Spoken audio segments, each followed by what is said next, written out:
Stop scrolling for 1 second. If you're over 60 and you've been feeling more tired by 3 p.m. than you used to, if your hands or feet feel a little colder than they should, if you stand up and feel that brief dizzy wave before the room steadies out, I need you to listen to this because there's a good chance the answer isn't in your medicine cabinet. It's in your kitchen tap. I'm not here to sell you a supplement. I'm not here to tell you about some ancient secret nobody's heard of.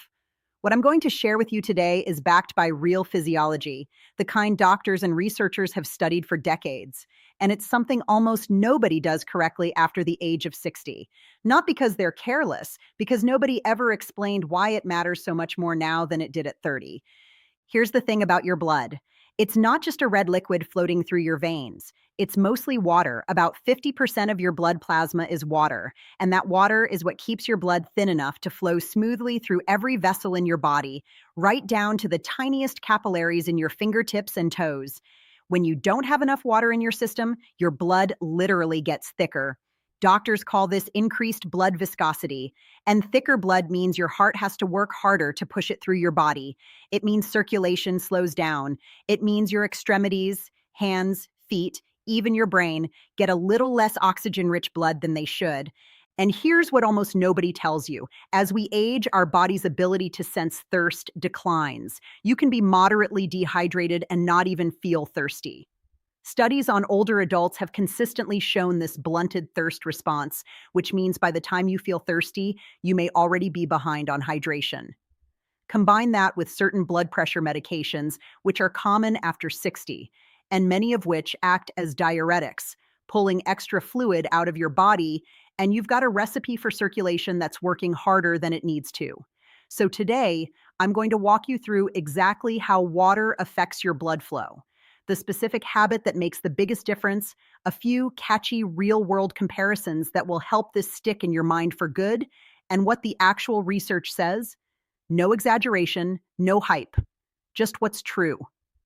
Stay with me because by the end of this, you're going to understand your own body better than most people ever do. Let's start with a comparison that I think makes this whole concept click instantly. Think about maple syrup versus apple juice. If you tip a bottle of maple syrup, it moves slowly, sluggishly, clinging to the sides.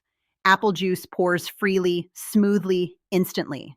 Your blood works the same way. Hydrated blood is closer to that apple juice. It moves efficiently, reaches every vessel quickly, delivers oxygen and nutrients without a struggle. Dehydrated blood is closer to that syrup, thicker, slower, putting more strain on your heart with every single pump. Your heart beats roughly 100,000 times a day. Imagine asking it to push syrup through your body 100,000 times instead of juice. That's the difference proper hydration can make at a cellular level. Now, here's something fascinating that most people don't know. Researchers have studied something called hemorrheology. That's just a fancy word for how blood flows. And one of the clearest findings across decades of research is that even mild dehydration, as little as 1 to 2% loss of your body's water weight, measurably increases blood viscosity. You don't have to be severely dehydrated to feel the effects.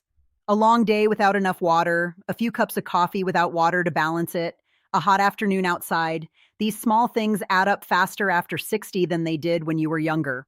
So what's the actual habit that makes the difference? It's not about chugging massive amounts of water all at once.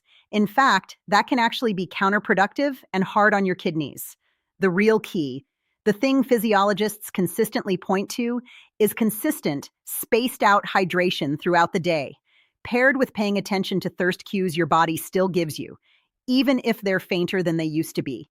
Here's a practical way to think about it. Picture your hydration like watering a garden. If you dump an entire watering can on a plant once a week, most of that water runs straight off the soil and is wasted. But if you give that same plant small amounts consistently, it absorbs what it needs and thrives. Your body works the same way. Small, steady amounts of water throughout the day are absorbed and used far more effectively than 1 or 2 large amounts gulped down sporadically. A simple framework many people find useful. A glass of water when you wake up, before your body has had any fluids overnight. A glass with each meal. A glass mid-morning and mid-afternoon, especially if you notice that early afternoon tiredness. That's roughly 5 glasses spread naturally throughout your day, on top of whatever you're already drinking with meals or in tea and coffee. Now, let's talk about something people rarely connect to hydration: cold hands and feet. If you've ever wondered why your fingers or toes feel chilly even in a warm room, one underappreciated factor is circulation efficiency. When your blood is thicker due to low hydration, your body, in an effort to protect your core organs, can restrict blood flow to your extremities first. It's not the only cause of cold hands and feet. And if this is persistent or severe, it absolutely deserves a conversation with your actual doctor, since it can also relate to circulation conditions that need proper medical evaluation. But hydration is one of the simplest, most overlooked pieces of that puzzle. Here's another catchy way to picture it. Think of your circulatory system like a city's highway network during rush hour. When traffic, in this case your blood, moves freely, every part of the city gets supplies on time. But add congestion, thicker, slower moving traffic, and the outer neighborhoods, the ones farthest from the center, are the last to get deliveries and the first to feel the slowdown. Your fingers and toes are those outer neighborhoods. They're the farthest from your heart, so they're often the first place you'll notice the effects of poor circulation. Let's also talk about something many people don't realize. How you drink matters almost as much as how much you drink. Drinking water at room temperature rather than ice cold can be gentler and more efficiently absorbed by your digestive system, especially for older adults whose digestion may have slowed slightly.